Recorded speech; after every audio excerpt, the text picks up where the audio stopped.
Conocí a Scott en una cafetería llamada Rani Bruce, un antiguo cobertizo para botes reconvertido, con sillas desvencijadas, tazas desparejadas y una colección de vinilos que nadie escuchaba. Estaba encorvada sobre mi portátil, medio escribiendo, medio agobiada por una fecha límite, cuando un barista me puso delante un latte de vainilla espumoso. «No es mío», murmuré. Una voz intervino a mis espaldas. «Probablemente sí». Soy predecible. Levanté la vista y allí estaba él. Una cálida sonrisa, la sudadera con capucha ligeramente al revés, un cuaderno de bocetos con lo que parecían gafas de montura metálica y dibujos de mapaches. Nos reímos de la confusión. Se ofreció a comprarme otra bebida. Acepté más que nada por la desesperación que me producía la cafeína. Eso fue hace 4 años. Desde entonces, Scott se convirtió en mi constante, el hombre que se daba cuenta si estaba a punto de estornudar antes que yo, que me recordaba que comiera cuando me absorbía el trabajo, que me esperaba a la salida de la oficina de tráfico con un termo de sopa durante una tormenta. Un hombre amable, atento, de esos que no solo aparecen, sino que te ven. La propuesta ocurrió en lo alto de la destartalada noria del parque de atracciones Willow Lake. El lugar tenía la pintura desconchada, los churros carísimos y un pequeño zoológico lleno de cabras que no respetaban los límites. Pero me encantaba. Me recordaba a los domingos de mi infancia con mi madre, cuando se lo podía permitir. Estábamos en el aire. El pueblo se extendía bajo nosotros entre un mar de luces, el cielo teñido de naranja y lila. Estaba admirando las vistas cuando Scott sacó una caja de terciopelo negro.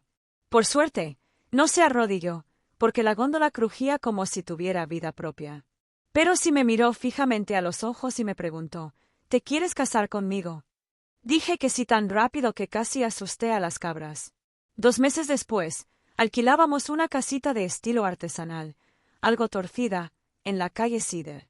Tenía suelos que crujían, un porche inclinado y un jardín trasero que necesitaba un buen arreglo. Pintábamos paredes juntos, discutíamos por los tiradores de los cajones e impermeabilizábamos las ventanas como si fuera un juego previo. Estábamos construyendo una vida, un proyecto de bricolaje a la vez. Debí haber presentido que se avecinaba un problema cuando dijo, «Te encantarán mis padres». Lo decía en serio, y eso lo empeoró todo. Scott me había contado que su madre, Harriet, participaba en juntas vecinales y eventos para recaudar fondos. Su padre, Robert, trabajaba en logística. De carácter reservado, con un apretón de manos firme. Supuse que serían como él, amables y sencillos. Aún así, estaba nerviosa. La primera impresión era crucial. Incluso investigué cómo impresionar a mis futuros suegros y terminé dándole demasiadas vueltas al postre. Scott había mencionado que a Harriet le encantaban los postres tradicionales, así que recorrí la ciudad en busca de la pastelería perfecta y volví a casa con 4 delicadas tazas de flan de caramelo y cítricos, adornadas con flores comestibles y la aprobación materna. Harriet abrió la caja y sonrió. No era una sonrisa cálida, de esas que se ven en los agentes inmobiliarios que ya le han vendido la casa a otro. «Gracias», dijo, mientras sus ojos repasaban mi abrigo, mis zapatos, mis pendientes. «Qué considerado». Robert asintió levemente. Tuve la impresión de que no dedicaba más de una sonrisa a cada invitado. Su sala de estar era un derroche de elegancia beige sobre beige, de buen gusto, cara, aséptica, como entrar en una exposición de museo titulada Expectativas de la clase media alta de 2002. Nos sentamos. Scott me presentó formalmente. Prometido. Planes de boda en marcha. Muy enamorado. Entonces Harriet juntó las manos, se inclinó hacia adelante como si fuera a hablar de impuestos de sucesiones y dijo, «Cuéntanos sobre tus orígenes, querida. Tus padres. Debería haber visto dónde creciste». El brillo en sus ojos no era curiosidad. Era indagación. «Bueno», empecé. «Me crié en Portland. Mi madre, Debbie, me crió sola. Mi padre se fue antes de que yo naciera». Los labios de Harriet se curvaron en una mueca. «Así que, ninguna figura masculina en casa». «Había tíos, vecinos, gente que se preocupaba», respondí con demasiada calma. «Pero sí, casi siempre éramos solo nosotras dos», murmuró. Un sonido bajo y casi crítico. «Luego, ¿y tu trabajo?» Trabajo como analista de planificación urbana. No es glamuroso, pero me gusta. Ingresos estables. Scott se movió a mi lado. Es excelente en lo que hace, mamá. Y se pagó la universidad sin ayuda. Trabajaba de noche, ya pagó casi todo. Harriet no reconoció que los préstamos estudiantiles siguen siendo deuda, dijo, mirándome como si hubiera traído un mapache a cenar y a una madre soltera. Bueno, eso te marca. A veces, para mal, abría la boca y luego la cerraba. No sabía que iba a salir, y sabía que gritar probablemente no combinaba bien con el postre. Robert permaneció en silencio, mirando alternativamente a nosotras como si viera un partido de tenis lento. Scott se aclaró la garganta. Mamá, en serio. Los antecedentes de Mia no definen su valía. Por supuesto que sí, dijo con frialdad. Y define el legado que estás construyendo. No nos quedamos mucho tiempo después de eso. La conversación se fue diluyendo. El tiempo, planes de viaje, tonterías del comité. Me senté en su sofá de terciopelo intentando recordar cómo respirar por la nariz. Mientras caminábamos de regreso al coche, Scott se disculpó por sexta vez. Es un poco quisquillosa, dijo. Mejorará. Asentí. Claro. Pero no estaba segura. Para nada. Porque cuando una mujer como Harriet no dice nada con una sonrisa, suele significar que trama algo con uñas y dientes. Y en ese momento, de pie bajo la luz del porche de una casa en la que no era bienvenida, sentí que algo dentro de mí cambiaba. No era rabia, ni siquiera tristeza. Era consciencia. Harriet había trazado la primera línea. Creía que estaba jugando al ajedrez. Lo que no sabía era que estaba pisando el tablero de mi madre. Fue una cena extraña, de esas en las que ya sabías cuál sería el plato principal, un juicio servido frío con una charla trivial y cortés. Pero aún así me puse mi mejor vestido, el de las mangas que me hacían sentir como si llevara una armadura. La reunión familiar, como Harriet la había llamado dramáticamente, fue idea suya, una especie de encuentro formal entre su familia y la mía para establecer expectativas. Scott la llamaba cena. Yo la llamaba trampa. Mi madre, Debbie, también se había arreglado con esmero. Cabello recogido, pendientes discretos, chaqueta planchada hasta el último centímetro. Sus nervios eran fáciles de pasar por alto si no la conocías. Pero yo sí. Me fijé en cómo apretaba con fuerza el bolso durante el trayecto y en cómo miraba al cielo constantemente, como si el tiempo pudiera intervenir y rescatarnos. Llegamos puntuales. Harriet nos recibió en la puerta con esa misma sonrisa de cristal que nunca llegaba a sus ojos. Débora, dijo, extendiendo la mano a mi madre como si fueran a negociar una fusión. Gracias por venir. Robert la seguía de cerca, asintiendo sin decir palabra, como un mayordomo cuyo guión había sido recortado. Nos sentamos alrededor de la mesa. Harriet se había puesto muy formal, servilletas de lino, vajilla blanca, algo asado e intimidante en la bandeja. Incluso había una tarjeta con mi nombre, como si pudiera olvidar dónde pertenecía. La conversación fue soportable durante los primeros 20 minutos. El tiempo, el mercado de agricultores, la incansable labor benéfica de Harriet, incluyendo su liderazgo en un comité de preservación histórica que, en su mayoría, solo discutía sobre colores de pintura. Luego, cuando retiraron el postre, y, para colmo de ironías, era un pudín comprado en la tienda, Harriet se enderezó en su asiento y respiró hondo. Quisiera compartir algo que he estado guardando para mí, dijo con voz gélida. Se trata de si Mia es adecuada para casarse con alguien de nuestra familia. Se podía oír el vuelo de una mosca. Scott se puso rígido a mi lado. La mano de mi madre se movió hacia su copa de vino y se detuvo a medio camino. Harriet cruzó las manos como un juez a punto de dictar sentencia. Entiendo que Mia viene de una familia monoparental. Respeto que su madre trabajara duro. De verdad que sí. Pero es importante ser honesta sobre lo que implica esa crianza. Me miró, luego volvió a mirar a mi madre. ¿La criaste sola? Admirable, sí. Pero sin una figura paterna, ¿cómo pudo aprender el equilibrio adecuado, las expectativas correctas de una relación de pareja? La mandíbula de mi madre se tensó. Y está el tema de la educación, continuó Harriet. Mencionaste que pediste préstamos, Mia. Eso me indica que no había suficiente apoyo económico en casa. Y ahora tu trabajo actual. Respetable, por supuesto, pero no sugiere estabilidad a largo plazo ni perspectivas de crecimiento. No respondí. Todavía no. Robert y yo hemos dedicado años a forjar nuestro nombre en esta comunidad.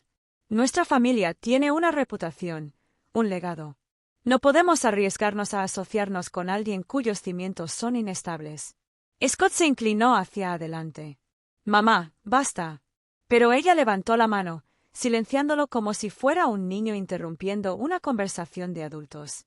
No quiero ofender, dijo, volviéndose hacia mi madre con una sonrisa compasiva.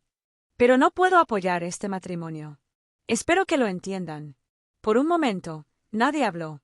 Entonces hablé yo. Señora Wayace, dije, con voz tranquila, inquietantemente tranquila. Se ha expresado con mucha claridad. La expresión de Harriet se suavizó, como si esperara que llorara o me marchara. Probablemente ambas cosas. En lugar de eso, metí la mano en mi bolso y saqué un documento doblado. No pensaba decir esto hoy, pero ya que estamos hablando con franqueza, le deslicé el papel por la mesa.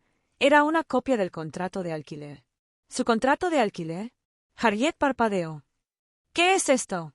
Su contrato de alquiler, dije. Para el apartamento que usted y Robert ocupan actualmente en Forest Avenue, el que administra Cedar Ridge Holdings. Entrecerró los ojos. Y sonreí. Cedar Ridge Holdings es propiedad de mi madre. Silencio sepulcral. Entonces Robert habló. Espera, ¿qué? Harriet se giró hacia él, palideciendo. No hagas un drama de esto, continué. Llevas 3 años viviendo en la propiedad de mi familia. El alquiler se paga, normalmente tarde, con cheque. Hemos pasado por alto quejas por ruido, infracciones relacionadas con la basura, incluso pagos atrasados. Hemos sido pacientes. Harriet apartó el papel como si le quemara. No puedes. ¿Qué tiene que ver esto con nada? Tiene todo que ver con el respeto, dije. Nos juzgaste a mi madre y a mí por no tener dinero, por no tener un legado, pero hemos sido dueños de ese edificio durante más de 20 años. En silencio, sin hacer sentir mal a nadie, Robert la miró de nuevo. ¿Vamos con el alquiler atrasado? Ella no respondió. Harriet insistió. ¿Vamos con el alquiler atrasado? Iba a pagarlo, murmuró ella. Solo desvié algunos fondos. ¿A qué? Preguntó, alzando un poco la voz. Ella no respondió. Debbie se aclaró la garganta. No pensábamos desahuciarte. A nadie. Pero ahora que sabemos cómo ves a nuestra familia, quizá debamos reconsiderar esa cortesía. Harriet se levantó de un salto. No puedes hacer eso. Es una represalia. Nos estás amenazando en nuestra propia casa. No es una amenaza, dije en voz baja. Es un límite.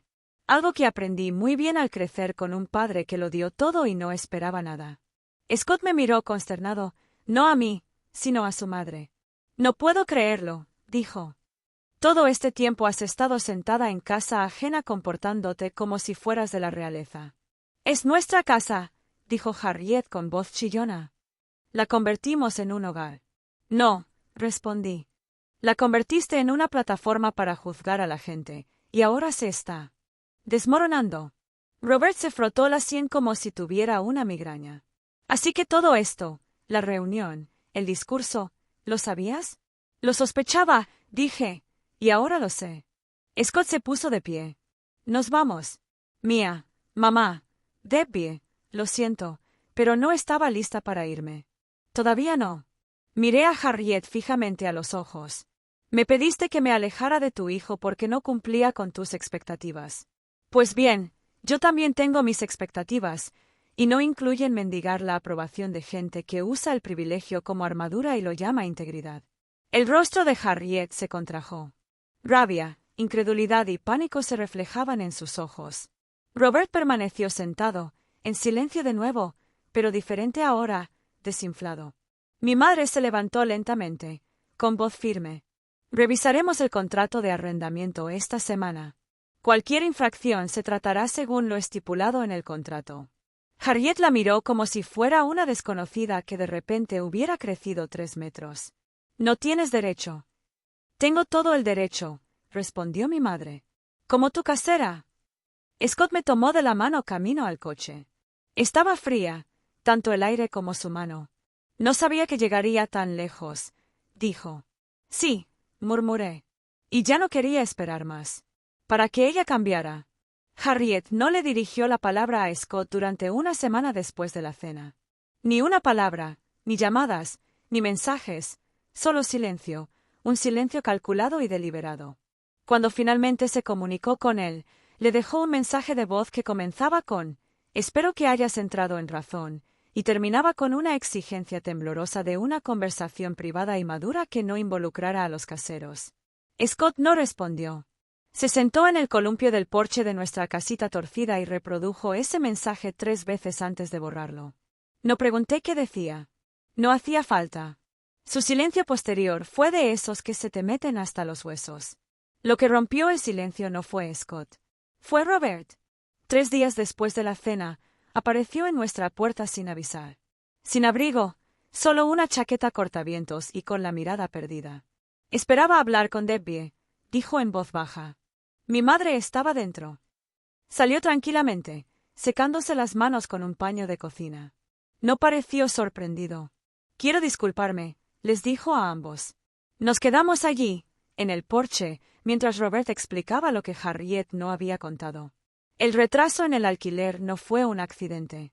Harriet había estado usando fondos familiares para lo que ella llamaba inversiones privadas, la empresa emergente de cosmética de lujo de una amiga en Palm Springs, una supuesta sociedad silenciosa en un bar de vinos y, inexplicablemente, una granja de alpacas que ni siquiera había visitado. Cada vez que un cheque rebotaba, le daba a Robert una excusa diferente, un fallo informático, un malentendido con el banco, un retraso en el correo. Él le había creído hasta que dejó de hacerlo.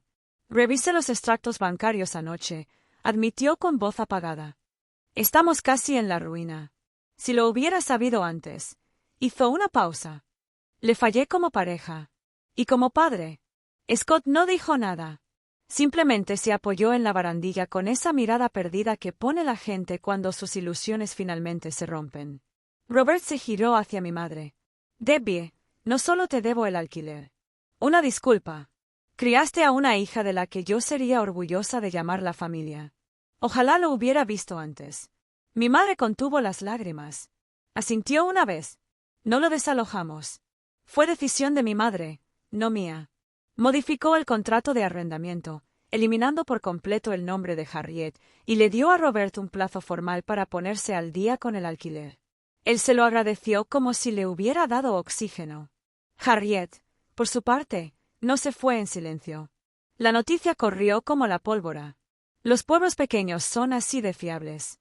De repente, ya no era la consentida de las reuniones del comité ni la anfitriona solicitada para las cenas benéficas con vino y queso. La gente se distanció con alarmante rapidez, como si su ruina económica fuera contagiosa. Se mudó del apartamento una semana después. Sin enfrentamiento dramático, sin despedida entre lágrimas, solo una caja con sus pertenencias metida a presión en el asiento trasero de un sedán plateado abollado. No miró a Scott al pasar junto a él. Él no la saludó. Scott me contó después que ella le había pedido dinero. Él se negó. No puedo recompensar crueldad, dijo simplemente. Ni siquiera cuando se trata de mi madre. La vi una vez, meses después, frente a una tienda de descuentos en las afueras del pueblo. Tenía el pelo más fino. Su abrigo parecía 2 tallas más grande. Discutía con la cajera por unos cupones caducados. No me vio y no la detuve. La lástima no es lo mismo que el perdón. Robert no asistió a muchos eventos después de eso. Mantuvo un perfil bajo, pero de vez en cuando llamaba solo para saber cómo estábamos. Preguntó cómo iban los preparativos de la boda. Nunca presionó, nunca opinó, solo escuchó. A veces eso es todo lo que necesitas. Cuando finalmente nos casamos, no fue en un salón de baile ni en un viñedo. Fue en nuestro patio trasero, bajo un arco de flores que construimos nosotros mismos con madera de desecho y un optimismo obstinado. Mi madre llevaba un vestido verde y se le llenaron los ojos de lágrimas en el momento en que caminé por el pasillo de césped. Robert se sentó a su lado, callado, pero presente. Sonrió todo el tiempo, como si estuviera viendo algo que casi se le había escapado. Harriet no fue invitada. No hablamos. Scott tomó la decisión por su cuenta. No puedo compartir ese día con alguien que intentó hacerte daño, dijo. Así que bailamos bajo las luces de guirnalda. Brindamos con champán barato y barbacoa recocida. Los amigos se rieron. Mis zapatos se llenaron de barro. El niño pequeño de alguien tiró el pastel. Fue perfecto. Más tarde esa noche, mientras limpiábamos la cera de las velas y los vasos de plástico, Scott se quedó de pie con las manos en los bolsillos, observando cómo la luz de la luna se reflejaba en la cerca. Nunca terminamos de pintar. Se equivocó contigo, dijo en voz baja. Me acerqué, sacudiéndome el polvo del vestido. Se equivocó en muchas cosas. Me miró entonces, con la misma mirada que me había dado en la cafetería aquel primer día, curioso y abierto, completamente ajeno a cuánto había cambiado mi vida con su sola presencia. ¿Aún deseas que las cosas hubieran sido diferentes?, preguntó. Pensé en ello, en el juicio de Harriet, en su arrogancia, en el dolor de que me dijeran que no era lo suficientemente buena por mi origen, en la vergüenza que intentó inculcarme. No, dije, porque entonces no sabría quién eres en realidad. Me atrajo hacia él, frente contra frente. Empezamos de cero, susurró. Solo hacia adelante, dije. Y esa noche, nos dormimos en nuestra habitación, un poco fría. De esas con la pintura desconchada y el suelo desnivelado, pero llena de esa paz que solo se siente después de que pasa la tormenta.